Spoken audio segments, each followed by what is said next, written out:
Assalamualaikum warahmatullahi wabarakatuh. Hai teman-teman, perkenalkan nama saya Siti Nurul Hakimah dari jurusan Teknologi Laboratorium Medis Politeknik Kesehatan Makassar.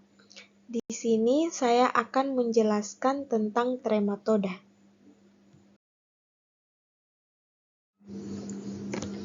Materi yang akan saya bawakan yaitu tentang trematoda.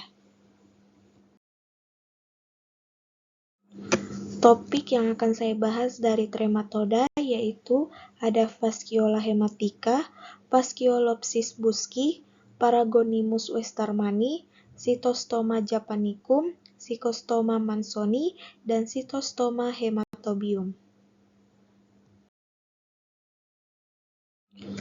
Bagian-bagian yang akan dijelaskan yaitu hospes dan penyakit, morfologi, siklus hidup, dan aspek klinis dan diagnosisnya.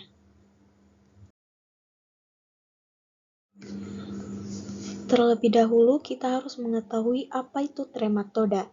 Trematoda adalah cacing yang termasuk filium Platymeltes dan hidup sebagai parasit. Pada umumnya cacing ini bersifat hermafrodit kecuali Cytostoma sp. Spesies yang merupakan parasit pada manusia termasuk subkelas Digenea yang hidup sebagai endoparasit.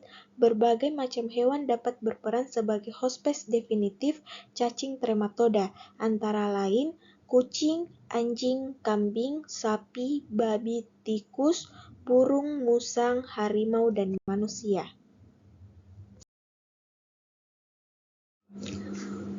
Pertama, saya akan membahas tentang Fasciola hematica, di mana penyakitnya yaitu fascioliasis, hospesnya yaitu pada manusia, sapi, dan kambing. Perantaranya itu pertama ada keong atau siput, air tawar dari genus Limenea. Yang kedua, tumbuhan air. Kemudian cara infeksinya yaitu makan tanaman air mengandung metaserkaria.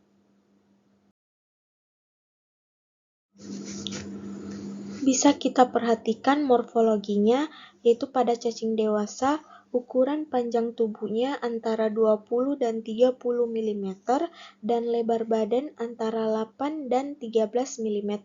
Bentuknya pipi seperti daun yang mempunyai tonjolan khas di daerah anterior atau sepalikon sehingga memberi gambaran seperti bahu atau shoulder. Kemudian pada sukernya terdapat dua jenis alat isap yaitu oral sucker dan ventral sucker yang sama ukuran besarnya. Kemudian pada ususnya mempunyai cabang-cabang lateral yang mencapai ujung distal dari sekum.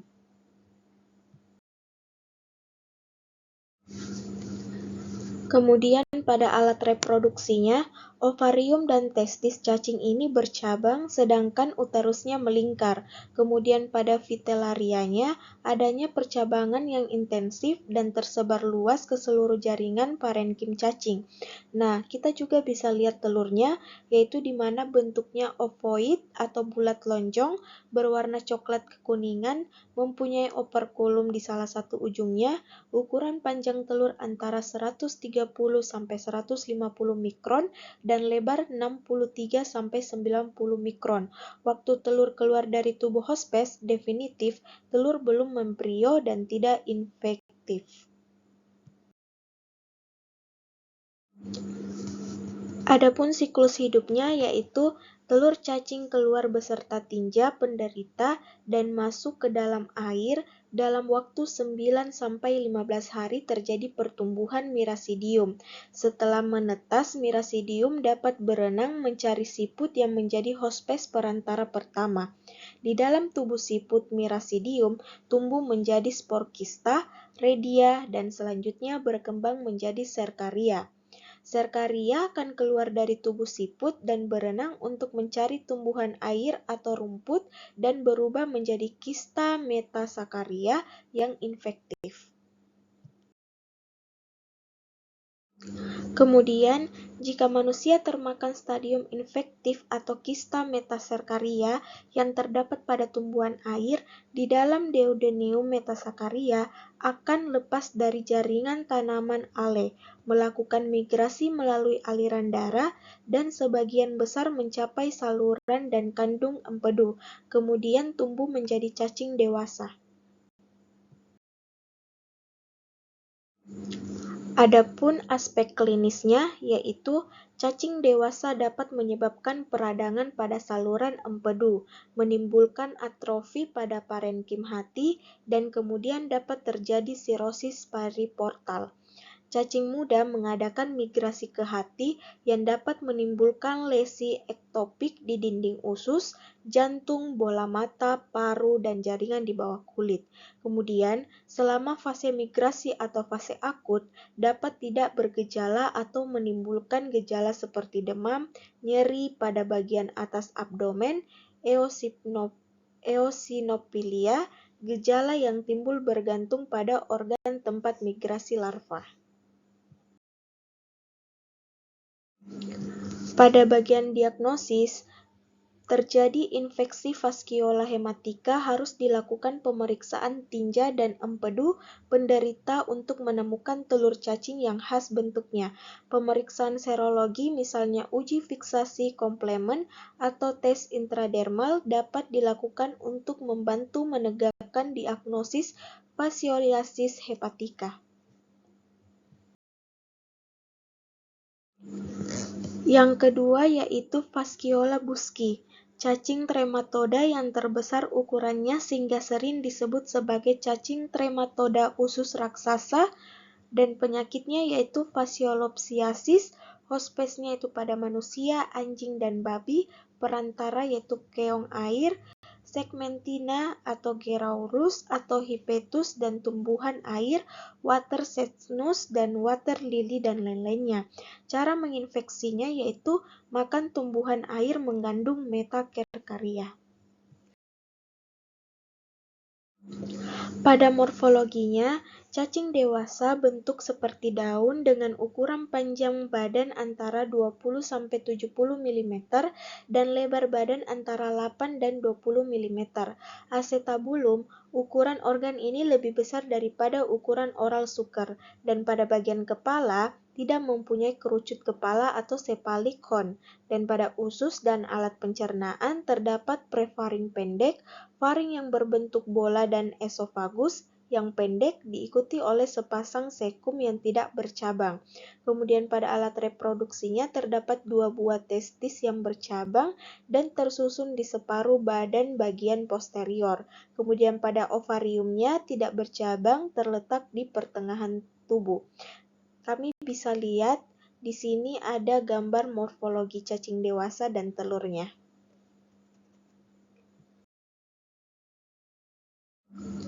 Pada Vitellarianya, organ ini terletak di sebelah lateral sekum, tersebar mulai dari ujung anterior setinggi ventral sucker sampai ke ujung posterior tubuh cacing. Kemudian uterusnya yaitu melingkar menuju ke arah batas anterior ventral sucker dan berakhir pada anterior genital. Kemudian pada telurnya itu mempunyai ukuran panjang 130-140 mikron dan lebarnya 80-95 mikron, berdinding tipis tembus sinar, dan mempunyai operkulum kecil pada salah satu ujungnya. Telur berbentuk lonjong berwarna kekuningan. Seekor cacing betina dapat memproduksi sekitar 28.000 butir telur setiap harinya. Adapun pada siklus hidup, yaitu telur imatur yang dihasilkan oleh cacing dewasa keluar bersama tinja, telur akan mengalami embrionasis dan menetas di dalam air 3-7 minggu pada suhu hangat dan melepaskan mirasidium, selanjutnya akan menginvasi hospes perantara yang cocok. Nah, pada tubuh siput parasit berkembang menjadi beberapa stadium atau spor kista, redia, dan serkaria. Serkaria keluar dari tubuh siput dan berenang bebas dalam air dan selanjutnya menjadi kista metaskaria pada tanaman air. Kemudian, mamalia terinfeksi karena memakan tanaman air mentah yang mengandung kista metaskaria, kemudian akan mengalami eksistasi di dalam suodenum dan melekat pada dinding usus, berkembang menjadi cacing dewasa dalam waktu kurang lebih 3 bulan, melekat pada dinding usus hospes mamalia. Adapun aspek klinisnya, yaitu gejala klinis fasioklopsiasis buski terjadi karena cacing yang melekatkan diri pada mukosa usus halus dapat menimbulkan peradangan, ulserasi, dan abses, sehingga menimbulkan keluhan nyeri epigastrium, mual, dan diare. Warna tinja menjadi hijau-kuning, berbau busuk, dan berisi makanan yang tidak dicerna. Jika terjadi infeksi yang berat oleh parasit ini, penderita akan mengalami anemia, edema, asites, dan anaskar. Kadang-kadang dapat terjadi obstruksi usus. Pemeriksaan darah tepi menunjukkan gambaran eosinofil sampai 35%. Nah, yang bagian diagnosisnya yaitu untuk menegakkan diagnosis pasti harus dilakukan pemeriksaan tinja untuk menemukan telur cacing. Selain itu, mungkin dapat dijumpai cacing dewasa pada muntahan atau di dalam tinja penderita. Yang ketiga yaitu Paragonimus westermani, yaitu dikenal juga dengan nama Oriental lung fluke. Penyakitnya yaitu fasiolopsiasis, yaitu penyakit pada manusia, kucing, anjing, harimau, serigala, dan lain-lainnya. Kemudian perantaranya yaitu keong air tawar, tiara atau semisulcopira, ketam putamon, dan udang air tawar. Kemudian cara infeksinya yaitu makan ketam atau udang mengandung metakarkaria dimasak kurang matang.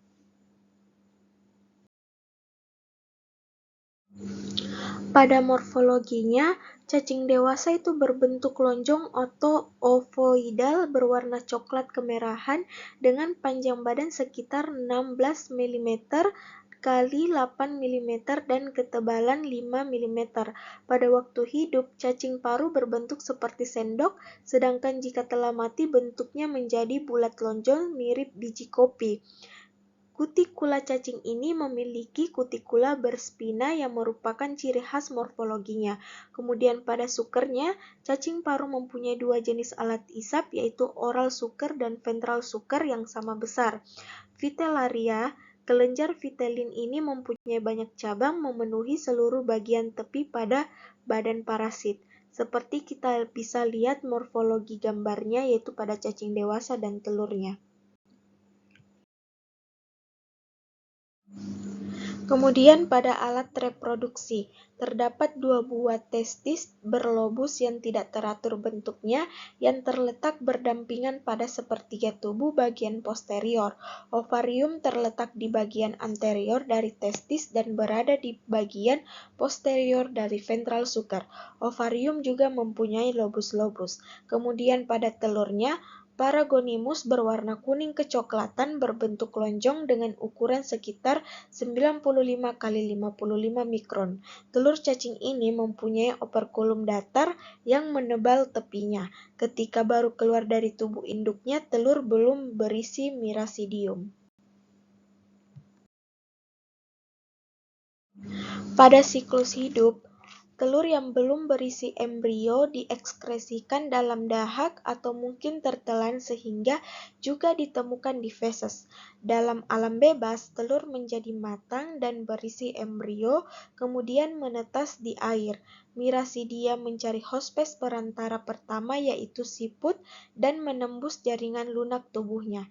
Di dalam tubuh siput, mirasidia tumbuh melalui beberapa tahap perkembangan yaitu sporosis, radiae, dan akhirnya menjadi serkaria yang keluar dari tubuh siput. Selanjutnya, serkaria mencari hospes perantara dua, yaitu krustasea seperti kepiting atau udang kerang. Di situ, serkaria mengalami ensistasi dan menjadi metaserkaria yang merupakan bentuk infektif yang kemudian dapat menginfeksi manusia melalui oral. Metaserkaria yang tertelan keluar dari kista yang pecah di usus atau duodenum, menembus dinding usus, masuk ke dalam rongga peritoneum, kemudian menembus diafragma ke paru. Di jaringan paru mereka dikapsulasi dan berkembang menjadi cacing dewasa. Adapun aspek klinis dan diagnosisnya, pada bagian aspek klinisnya yaitu pertama berupa batuk, kadang-kadang disertai hemotisis, gejala mirip pulmonari tuberkulosis sehingga terjadi misdiagnosis dengan tuberkulosis paru. Kemudian pada bagian diagnosisnya, harus ditemukan telur cacing dalam dahak atau tinja penderita. Mungkin telur cacing juga dapat ditemukan pada hasil aspirasi pleura.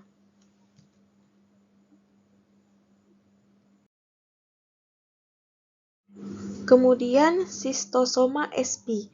Schistosoma adalah trematoda yang sistem reproduksinya tidak hermafrodit, dan ada 3 spesies Schistosoma yang menimbulkan masalah kesehatan pada manusia, yakni Schistosoma japonicum, Schistosoma mansoni, Schistosoma hematobium.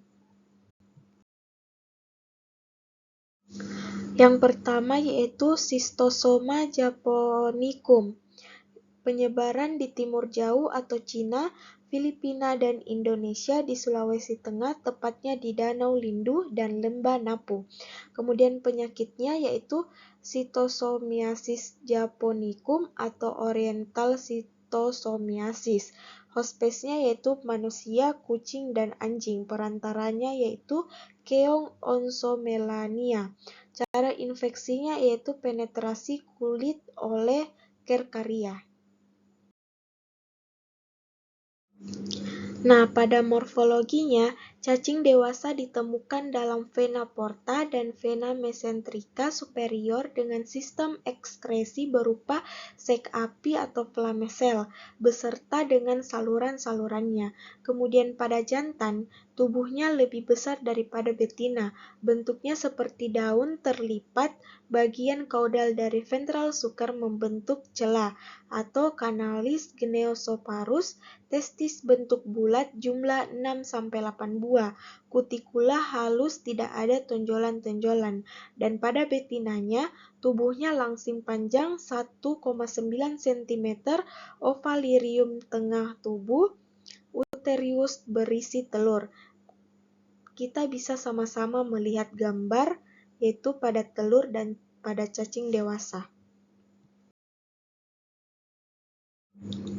Dan kemudian pada telur Schistosoma japonicum, telurnya berbentuk oval berukuran 67 mikron kali 50 mikron, mempunyai spina telur berupa lateral knob, dan bisa kita lihat yaitu pada lateral knobnya.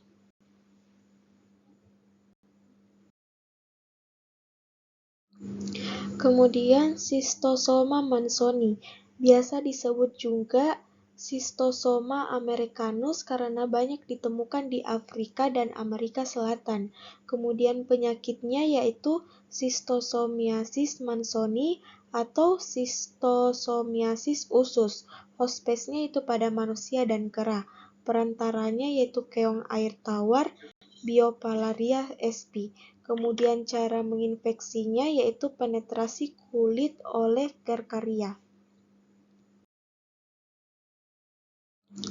Kemudian pada cacing dewasa ditemukan dalam vena mesenteria di daerah usus besar, segmen distal ileum, dan kadang-kadang juga didapatkan dalam vena intrahepatik. Kemudian pada jantan, tubuhnya lebar, panjang 1 cm, kutikula ada tonjolan-tonjolan kasar, testis jumlah 8-9 buah. Dan pada betinanya, tubuhnya langsing panjang atau filariform, ukurannya 1,4 cm, ovarium terletak di pertengahan tubuh bagian anterior, di dalam uterus terdapat telur, cacing betina sering terdapat di dalam celah atau sanalis gynecophoros. Nah, kemudian pada telurnya berbentuk oval berukuran 114-175 mikrometer kali 45-60 mikrometer, mempunyai spina telur lateral dan berwarna coklat kekuningan. Bisa kita lihat gambarnya yaitu spina lateral. Selanjutnya, Schistosoma haematobium. Itu biasa disebut juga vesicle blood fluke karena habitat pada pembuluh darah vena di vesica urinaria dan plecus venosus di daerah pelvis. Penyebarannya di Afrika dan Timur Tengah. Penyakitnya yaitu Schistosomiasis haematobium. Hospesnya itu pada manusia, cara menginfeksinya yaitu penetrasi kulit oleh Kerkaria. Adapun pada bagian morfologinya yaitu pada jantan, cacing jantan berukuran 10-15 kali 0,8 sampai 1 mm. Kutikula diliputi bintil-bintil halus dengan jumlah testis 4-5 buah. Kemudian pada betina, cacing betina berukuran 20 mm, ovarium berada di pertengahan tubuh bagian posterior. Kemudian telurnya yaitu berukuran 112-179 mikrometer kali 40-70 mikrometer, mempunyai spina terminalis. Bisa kita lihat gambar bagian spina terminalnya.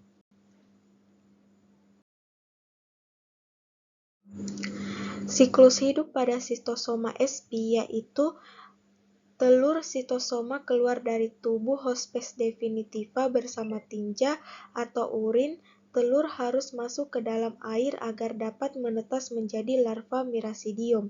Larva ini berenang mencari hospes perantara yaitu siput. Di dalam tubuh siput Miracidium berkembang menjadi sporokista dan tumbuh menjadi serkaria yang infektif.